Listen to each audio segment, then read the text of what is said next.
नमस्कार। आज मी आमच्या डाबली धांदरे गावातून तालुका शिंदखेडा जिल्हा धुळे या शेतामधून बोलत आहेत। आज महाराष्ट्रामध्ये खूप पर्जन्यवृष्टी होत आहे आणि त्याचाच भाग म्हणावा लागेल। शेतकऱ्याच्या हाती आलेलं कापसाचं पीक हातातून गेलेलं आहे। खूप हवालदिल झालेला आहे शेतकरी।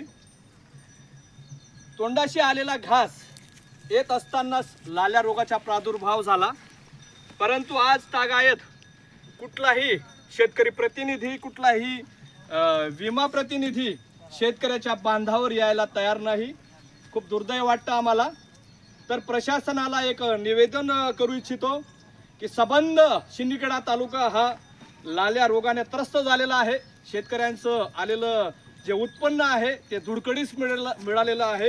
तर मी माननीय तहसीलदार शिंदखेडा यांना निवेदन करू इच्छितो की संबंध शिंदखेडा तालुक्याचा पंचनामा करून त्यांना जी मिळकत असेल ती त्यांच्या खात्यात टाकावी आणि जी काही ढिम्म असा कारभार चालू आहे विमा प्रतिनिधींचा, विमा कंपन्यांचा, तर त्या विमा प्रतिनिधींना शेतकऱ्यांच्या शेतामध्ये जाण्याची खूप मोठी मुभा द्यावी।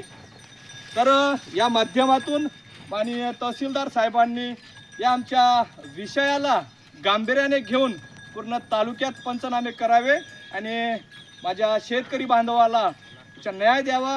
कारण आपण बघत आहात लाखोची बियाणे, खूप मोठी त्यांनी खतं लावली, खूप मोठा खर्च झालेला असताना मागच्या कालखंडामध्ये पाणी न होता मक्कीचे उत्पादन उडून गेलेलं आहे, शेतकऱ्यामधून हातातून निघून गेलेलं आहे। उरलेलं होतं कापूस, ते देखील बघा आळ्या पडलेला आहेत, लाल्याचा प्रादुर्भाव झालेला आहे। खूप मोठं नुकसान शेतकरी बांधवांचं झालेलं, न कधीच भरून न येणारं, बघा अक्षरशः आळ्या आहेत, कधीच न भरून येणारं नुकसान झालेलं आहे शेतकरी राजाचं।